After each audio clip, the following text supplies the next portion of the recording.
আসসালামু আলাইকুম। ঘরের সব ধরনের কাজগুলো করে ফেলেছি। ঘর গুছানো সব ধরনের কাজ করেছি। শুধু ঘর মোছাটা বাকি আছে। এত কাজ করি তারপরেও হাজব্যান্ড বলে আমি নাকি কোনো কাজ করি না।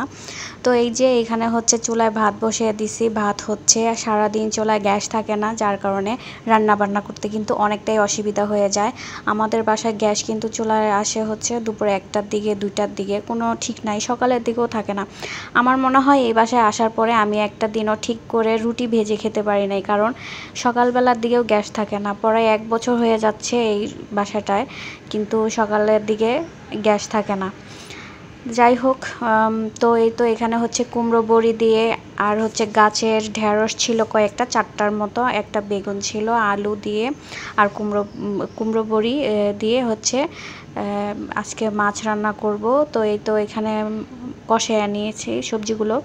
কষায় নেওয়ার পরে তারপরে হচ্ছে এখন একটু ঢাকনা দিয়ে ঢেকে দিব, তারপর চুলায় মাছগুলো দিয়ে দিব।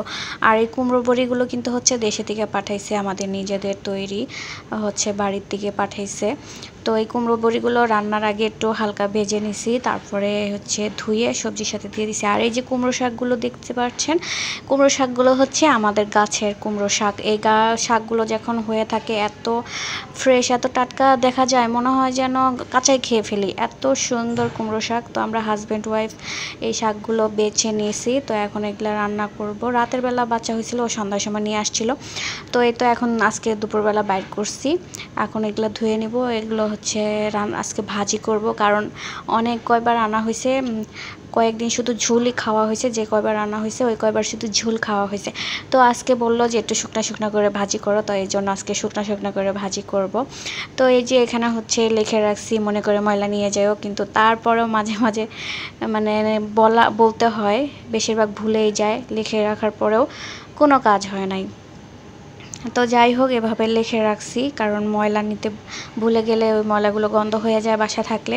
তো এই তো ঘরের গুছানো হয়ে গেছে, ঘর মোছাটা বাকি আছে। আর কয়েকদিন ধরে হচ্ছে বৃষ্টি পড়ে, কিন্তু বৃষ্টি পড়ার পরে আমরা প্রতিবারই বলি যে বৃষ্টি পড়ার পরে মনে হয় এই বুঝি শীত হবে, এই বুঝি শীত হবে, কিন্তু শীত তো হয় না।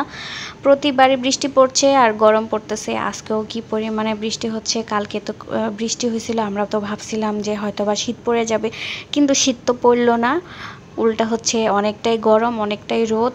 আর যাই হোক, ছাদে হচ্ছে পুদিনা পাতা গাছ লাগাইছি, ছাদের থেকে একটু পরে যেয়ে পুদিনা পাতা নিয়ে আসবো, জুস বানিয়ে খাবো পুদিনা পাতা। আমার ছাদে কিন্তু অনেকগুলো হচ্ছে শাকসবজি আছে, যেগুলো হচ্ছে আজকের বিকালে উঠে নিয়ে আসবো, কারণ বাসায় সবজি শেষ হয়ে গেছে। তো ওগুলা দিয়ে 2 দিন খাওয়া যাবে। বাসায় ছাদের উপরে কিছু সবজি আছে যেগুলো আপনাদের মাঝেও শেয়ার করব।